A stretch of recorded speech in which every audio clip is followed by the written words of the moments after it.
Andito na kami sa loob ng Roro. We're going back to Laguna na. Yan, hindi na kami lumabas sa loob ng sasakyan. Yan, lahat ng mga sasakyan na yan, lahat ng driver at family nila nasa loob. Ayan, ito yung truck, katabi namin, yung driver, hindi na rin sila lumabas. Then, ganun din itong nasa katabi namin na red. Saka itong territory. Lahat yan yung family na nasa loob. At bukas ang makina ng sasakyan. Kasi, para naka-aircon sila. 40 minutes lang naman yung biyahe from Alaba to Atimonan, Quezon. So, dahil ang ate next ko ay nilagnat ng 2 days. At nagsusuka.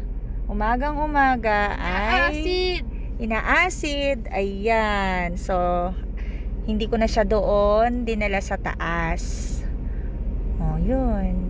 So, ayan si Charlotte. Yan, si Charlotte. Nakabuka ka.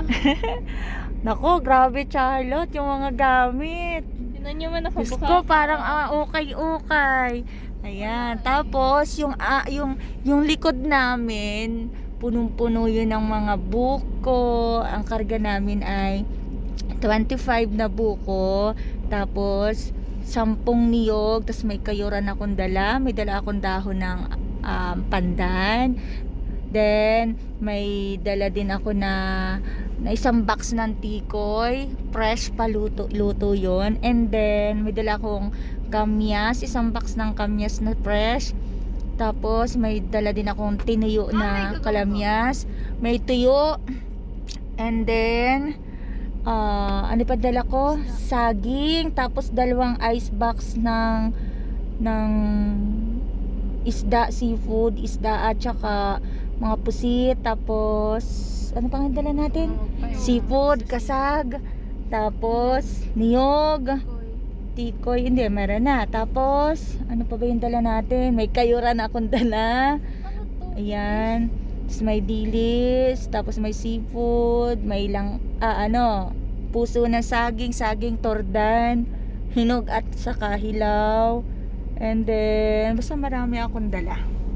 Ayan, si Ate Nex, si Charlotte. Si Charlotte, nakabuka ka. Nakabuka ka. Sa Ate Nex, nilagnat, nag-hiking, nilagnat. Kawawa naman si Ate Nex. Nilagnat. Unang araw, kain ng seafood. Tapos nag-hiking kami. Pumunta kami sa waterfalls. Nakatabi ng dagat, nilagnat. Baka ito'y nababati. At kasi sinasabihan ng mga matatanda na cute-cute daw. Eh, hindi taga rito sa isla. Ayun. Ayan. So, yun yung nasa unahan namin na sasakyan, Velus. Hindi na rin bumaba yung family nila. Kasi sobrang init talaga. Lalo lang sasama ang pakiramdam ni Ate Nix kung kami ay bababa ng sasakyan at nandoon sa taas sa mga passenger. Sabi nyo kayo nagpumilit mag-aircon dito, hindi ako. Oo naman, syempre. Love na love ko kayo eh. Siyempre, gets ni mama kung ano yung mga nararamdaman ninyo. Ganun ko kayo ka-love. Nasaan yung pabango nyo? Pabango ko. Ba, si Charlotte naghahanap ng pabango. Paano pag ginagawa ko yan? Huwag mo galawin yan. Ano mangyari? Abi, siyempre, mawawala sa handbrake yan. Baka gumulong tayo. Eto, ang pabango Charlotte.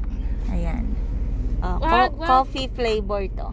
Ako muna ba? Coffee flavor tuloy. Coffee scent.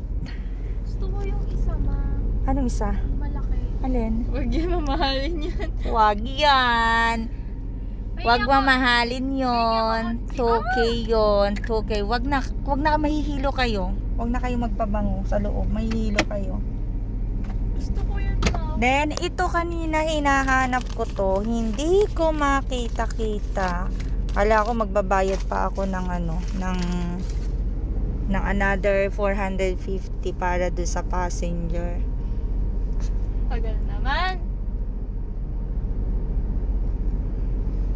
Uwi na ako. Alas 4 to saktong alas 4 yan magtawag dito. Hindi pwede ma. 3:18 pa lang oh. Aakyat pa kami ng Sigsag Road. Sakto yon.